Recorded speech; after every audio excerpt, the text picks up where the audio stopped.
I don't know if he's in his prime. He's fat. He should be lean and mean. He's fat and funky. It's hard to even really be. He's not going to win. He couldn't even knock out Nick Diaz. Nick Diaz is 40 pounds. How's he going to knock me out? Jake Paul and Mike Tyson have come face-to-face in a heated exchange, and it appears that things are getting intense between the two. As Tyson relentlessly trains for his upcoming heavyweight bout, his progress is evident in every new training video. Each clip reveals an increasingly formidable version of the former world champion. The power and intensity of his punches in the latest footage have sparked concern beyond just Jake Paul's camp. Fans are also worried about the safety of his trainer.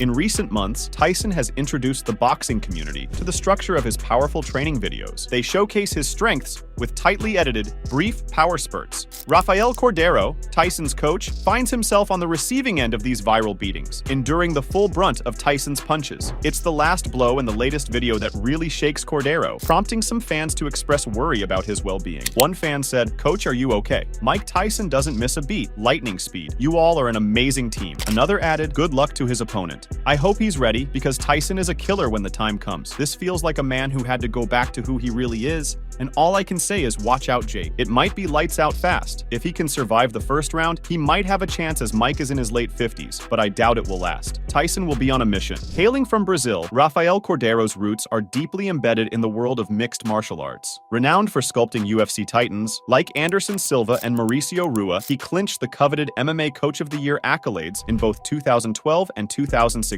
Additionally, Cordo boasts a remarkable legacy as a thrice-crowned Brazilian Muay Thai champion, showcasing his prowess both in and out of the ring. As he integrates his mixed martial arts insights into Tyson's training regimen, it's evident he's unaccustomed to enduring blows of the magnitude delivered by Iron Mike. Meanwhile, reacting to skeptics of this impending spectacle, another boxing luminary, Tyson Fury, shared his perspective. Fury is doubtful of those who criticize the fight, arguing that it should be an overall enjoyable experience for everyone involved. Talking about people criticizing the Jake Paul versus Mike Tyson fight, Tyson Fury mentioned that it was only the jealous fighters, particularly those who weren't earning money or enjoying personal success, who were critical of this event. He pointed out that these negative individuals, who had nothing to gain from the fight, were the ones expressing their jealousy. However, Fury expressed his own positive view, stating that he thought it was a fantastic fight that would generate a lot of money. Only jealous fighters. What's that? Only fighters who are not paid and not getting laid.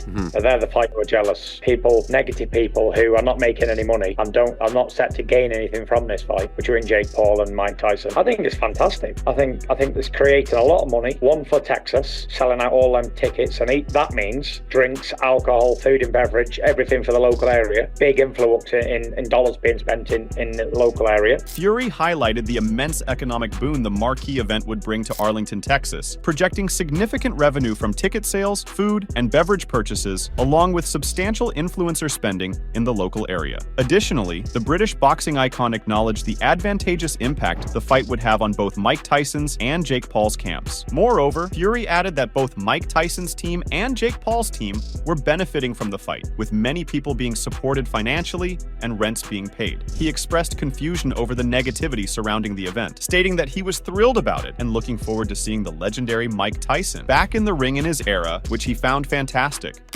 And then you got, obviously, all of Mike's teams are being fed and all of Jake's teams being fed out of it. So there's a lot of mouths being fed, a lot of people's rents are being paid. So I don't know what's to be negative about it. I'm over the moon for it. Looking forward to it. You'll be watching. I get to see the legend in Mike Tyson back in the ring in my era. Fantastic. I already saw one him against Roy Jones. It was fantastic. So I get to see him again live and exclusive as an adult.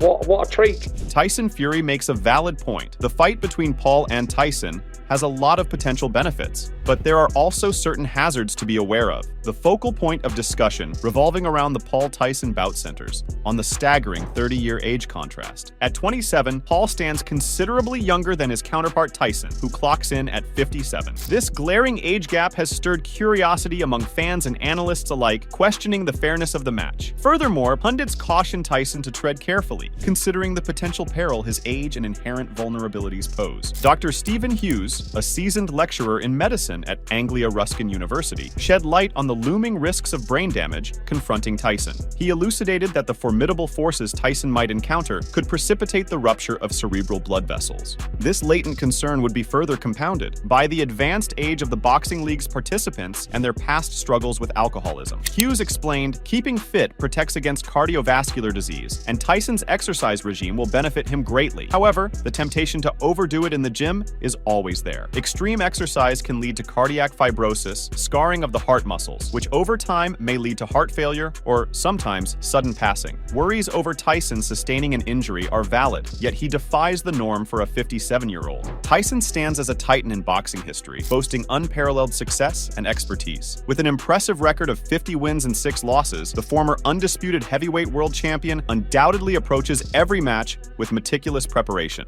Jake Paul, boasting a formidable 9-1 record, approaches this match with utmost seriousness. His transition from social media luminary to a contender in the ring is a captivating narrative, earning recognition even from the likes of Tyson Fury for his remarkable evolution. Fury further remarked that Jake Paul and his brother Logan had done fantastically well for themselves, acknowledging their accomplishments despite his rivalry with them due to Tommy Fury. He noted that he had to be honest about his perspective, praising Jake and Logan for their journey from being young kids to becoming multimillionaires, YouTubers, wrestlers, and boxers. And then you got like Jake Paul, him and his brother have done fantastic. You know, I know we've got a rivalry going on with Tommy and that, but I got to speak how I see it. Jake and Logan have done absolutely fantastic for themselves, from becoming like young kids to be multimillionaires and YouTubers and wrestlers and boxers and everything else and entertaining. So I know they've got a lot of haters and stuff. However, I'm not one of them. I'm a fan and I support it. I support people going in and making lots of millions of dollars out of boxing. Renowned UFC trainer Tim Welch argues that spectators are dumb for counting out legendary Mike Tyson ahead of his fight with Jake Paul. Analyzing the impending boxing bout on his YouTube platform, Tim Welch contended that overlooking Mike Tyson's potential to astonish the world would be nothing short of foolishness, despite his age of 57 and a hiatus from fighting since 2020. He said, "Do I think that Mike Tyson has a chance? Absolutely. It's Mike Tyson. He's the true freak of nature, and the rule set favors him. Notably, the battle will take place over 8 2-minute rounds, using 14-ounce gloves and no headgear. The winner will have their professional records affected." Welch added that Tyson is an incredibly intimidating individual, one of the scariest people one could ever encounter. He acknowledged that Tyson might not be as ferocious as he once was, but emphasized that it was still Mike Tyson, implying that underestimating him would be foolish. Welch added, "Mike Tyson is a scary human being, one of the scariest human beings that you'll ever see. I don't think he's going to be the same ferocious dog that he used to be, obviously, but it is still Mike Tyson. To say he doesn't have a chance, you gotta be dumb, but the chances are not that high just because of the age."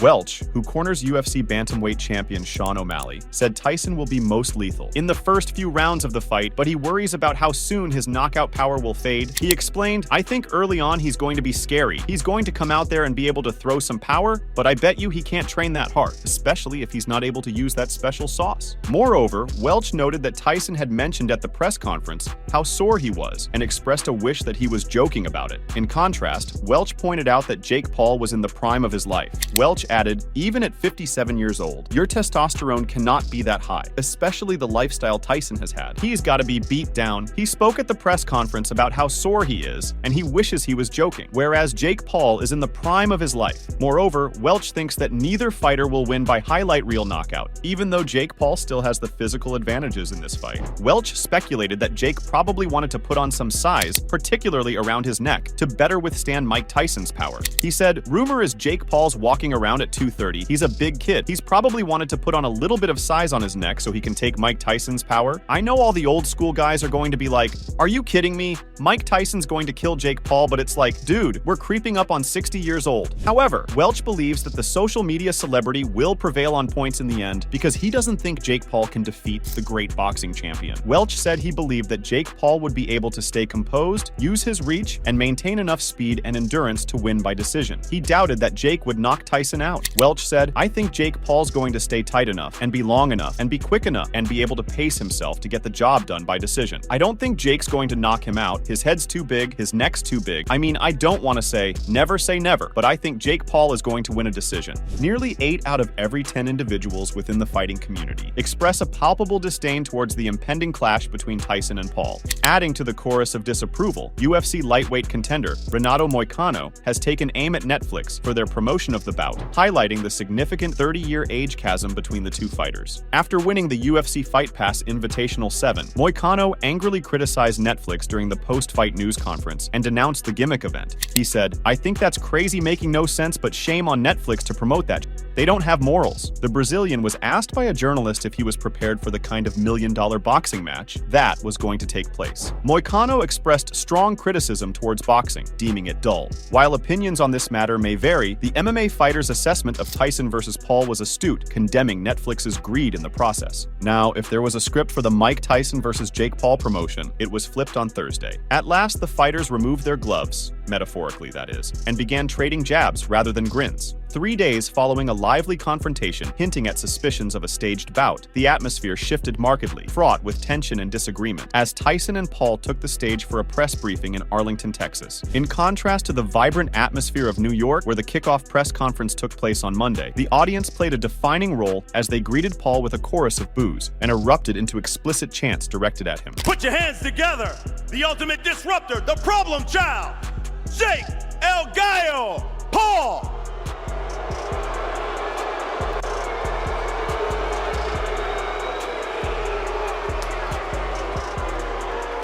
At a press conference to promote the heavyweight match, Paul and Tyson both joined in on the chant. Encouraged by MC Brian Custer, the boxers addressed rumors that their heavyweight boxing battle is being fixed. Talking about these critics, Paul remarked that it was evident they didn't have a high IQ, adding that it was a federal crime. And for those, Jake, who say it's scripted, what do you say to them? Well, clearly they don't have a high IQ in here, but that's a federal crime, Brian. Tyson found himself confronted with inquiries regarding rumors swirling around the script, supposedly dictating his defeat to Paul, who was stepping into his second professional bout during Tyson's exhibition match against Roy Jones Jr. in 2020. Tyson said that people should come to the fight to see what happens, adding that he started Jake off and he was going to finish him. What do you say? Tell these people who keep saying that this fight is scripted for Jake Paul to win. Well, just come to the fight and you'll see. Listen, I started Jake off and I'm gonna finish him. The crowd cheered, and Paul seized the moment. Paul said that he hoped everyone would keep the same energy when he knocked the old man out. He emphasized that he was confident in his abilities and looked forward to proving himself in the ring. Hey, yeah, come on, Jake Paul. Jake Paul. Jake Paul. Jake Paul. Jake Paul. I like, yeah. Hey, I hope y'all keep that same energy when I knock this old man the f*** out. Tyson's vexation was palpable as he found himself increasingly irked by Paul's antics, prompting him to abruptly depart during the ceremonial face-off at the conclusion of the press conference. There were no traces of smiles or laughter this time around, as tension filled the air. Jake Paul's weight was the subject of one fight between the fighters. Paul claimed he looks much larger and has put on weight in preparation for the battle, or as Tyson said, that he's fat. I don't know if he's in his prime, he's fat. He should be lean and mean. He's fat and funky. I saw him with his shirt off the other day. He's fat. I thought, did you start training already? However, Paul quickly said that Buster Douglas was fat, referring to the boxer who in 1990 knocked out Tyson in one of the biggest upsets in sports history and handed Tyson the first loss of his career. Hey, Buster Douglas was fat, am I right? Tyson then replied to Paul, acknowledging that Paul was confident, but he remarked that Paul was no Buster Douglas. But Jake Paul responded assertively, stating that he believed he was better and that he would finish Tyson even quicker than Douglas had. He assured Tyson that this would be a memorable moment for him. Expressing gratitude, Jake Paul acknowledged Tyson for giving him a start in his career and expressed his affection for him, comparing it to a father-son relationship. Despite this, he made it clear that he intended to defeat Tyson, and Tyson responded with a simple, "I love you too." I know, but you're no Buster Douglas. I'm better. I'm better. No, and I'm gonna end you quicker than he did. And you'll remember that forever. You started me off. I appreciate that, Mike. I love you. I love you. Like a father loves his son, but I must discipline you.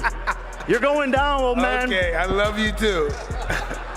Mike Tyson then commented on Jake Paul's boxing career, particularly focusing on Paul's knockout record and opponents. He pointed out that Jake has not scored knockout wins against notable fighters like Nate Diaz, Anderson Silva, and Tommy Fury. Referring to Nate Diaz, Tyson noted that he can't even knock out Nate Diaz while he was 40 pounds only, so how's he going to knock Tyson out? This remark highlights Tyson's skepticism about Jake Paul's ability to knock out a larger opponent like himself. But this is not it. Tyson also brought up Anderson Silva, the UFC legend whom Jake Paul defeated, via unanimous decision in 2022. Tyson questioned Paul's failure to knock out smaller opponents, raises doubts about his knockout power against bigger challengers. Additionally, Tyson mentioned Tommy Fury, who defeated Paul by split decision in 2023.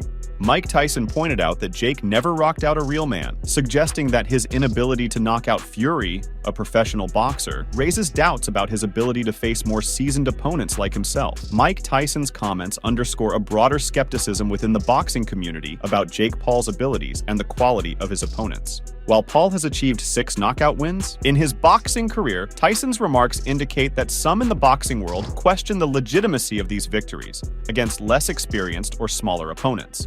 It's hard to even really be, he's not going to win. He couldn't even knock out Nick Diaz. Nick Diaz is 40 pounds. How's he going to knock me out? What's the other guy? Anderson Silva. He didn't knock those little guys. How are you going to knock me out? Jake, majority of your fights, we've certainly seen the power on display. Who did he knock out? Who did he knock out? Little children. He didn't never knocked out a real man. Come on. He's questioning your power, Jake. He's saying you haven't knocked out a legitimate fighter of his ilk. He didn't knock out Tommy Fury. In response to Mike Tyson's comments, questioning his knockout power and the quality of his opponents, Jake Paul fired back confidently. He acknowledged Tyson's remarks, admitting that Mike is right and he can't stand there and say he did those things. However, Paul promised to deliver a definitive outcome when they face off on July 20th. Paul declared that Mike will be put to sleep and he will feel his power, and Paul will go down as the man who put Mike Tyson to sleep for the last time. In making this bold statement, Jake Paul not only aimed to counter Tyson's criticism, but also set high expectations for his upcoming fight against the boxing legend. His confident assertion suggests a strong belief in his abilities and a determination to leave a lasting mark on the sport by defeating a revered figure like Mike Tyson decisively. Hey, look, he's right. I can't stand here and say I did those things, but what I promise to the people is on July 20th, Mike will be put to sleep and he will feel my power, and I will go down as the man who put Tyson to sleep for the last time. Later in the press conference, when asked about his motivation, Jake Paul casually mentioned that he stays motivated by drinking Celsius. Meanwhile, Tyson dismissed the question bluntly, stating that he couldn't answer such stupid questions and that he was ready to fight. What do you keep in mind that keeps you on the right path when you're getting in training, getting ready to go, and getting ready to win for each of you? Katie? I can't answer these questions, man. Come on, man. Only thing I know is I'm ready to fight. I don't really care. Jake Paul? Drinking Celsius. Love it. When questioned about the fight against Jake Paul, Tyson commented that it was good while it lasted for Jake and referred to Jake as fat. In response, Paul remained confident and assured Tyson that he would be seeing a lot of pictures of it. I don't know. Picture me losing to him. You're gonna have a lot of pictures of it, Mike. If Tyson thought Jake Paul could ever win a boxing world championship, that question was posed to him. While acknowledging Paul's improvement, he confidently stated that he's improved a lot, but he's not going to beat him. Moreover, Tyson nonchalantly said that he was born to do this, and this is nothing new to him. Will he be a world champion boxer someday? Hey, let me just be honest. He's improved a lot. Yes, he did improve a lot, but he's not going to have a good night when he fights me on July 20th. What did his ribs feel like when he touched them on Monday during the face-off? They felt pretty hard. Make up your mind, were they hard or am I fat? Well, you're fat, but you had hard muscles, okay? But outside your muscles, you're fat. Lay off the weed. When questioned about his age and whether he was too old to fight, Mike Tyson dismissively replied that who is saying that? He claimed that he has never heard anyone saying something like this. The reporter chose not to respond, leaving Tyson's challenge hanging in the air. How do you respond to people who are critical about this fight taking place in the first place at all because of your differences, particularly your age? Well, I don't see too many people critical about it. Look at this. Ha ha ha ha. Critics, I mean. Excuse me? Critics, you know, people in the Who? industry. Tell me who. Name us somebody. Folks. You? Who? No, folks who say it. Thanks.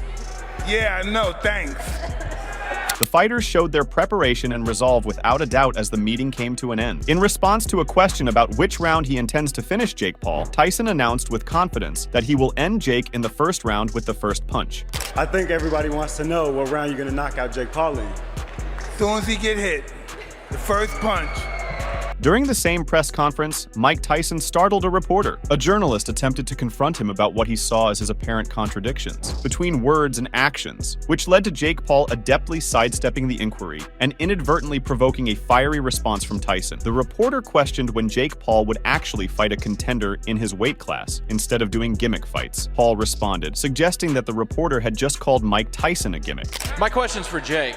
Jake, you say you want to be a serious boxer and you want to be a contender and be a title holder. So then when in your career are you going to actually fight a contender in your weight class and not do gimmick fights? I think he just called Mike Tyson a gimmick.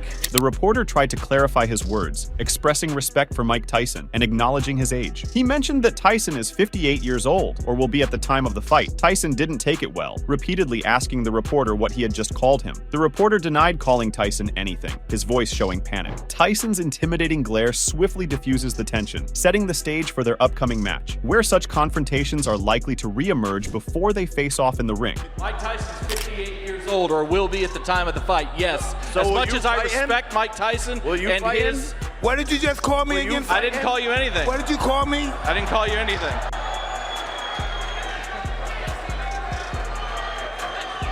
It's been 4 years in this sport, and I've done more to it than any boxer in the history of the sport. So in due time, sir, I will be fighting for a world championship, and I will be shutting you the and making you eat your own words. Moreover, it appears that Mike Tyson turned his back on Jake Paul as he used a gunshot gesture during this recent face-off. Paul made the decision to try to get in the face of his opponent by assuming that he was prepared to punch Tyson when he was taken to the front of the stage for a face-off. The heavyweight superstar first stood there totally unaffected, then raised his hands in response, seemingly indicating he didn't want to participate in the fun. Tyson then turned his back on Paul, at which point the problem child gestured towards his puzzled opponent with a gun. The uncontested world champion, who had a successful 20-year professional career from 1985 to 2005, had witnessed it all at press conferences. During the stare-down, he maintained his professional demeanor and showed no signs of being scared by the YouTuber. But as they met to promote the bout, he was obviously more willing to trade verbal jabs with Paul than he had been earlier in the week.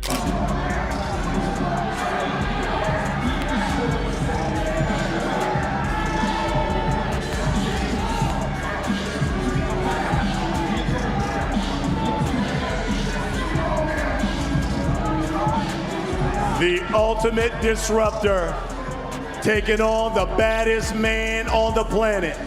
Make sure to check out some of our other videos on the screen if you enjoyed this one.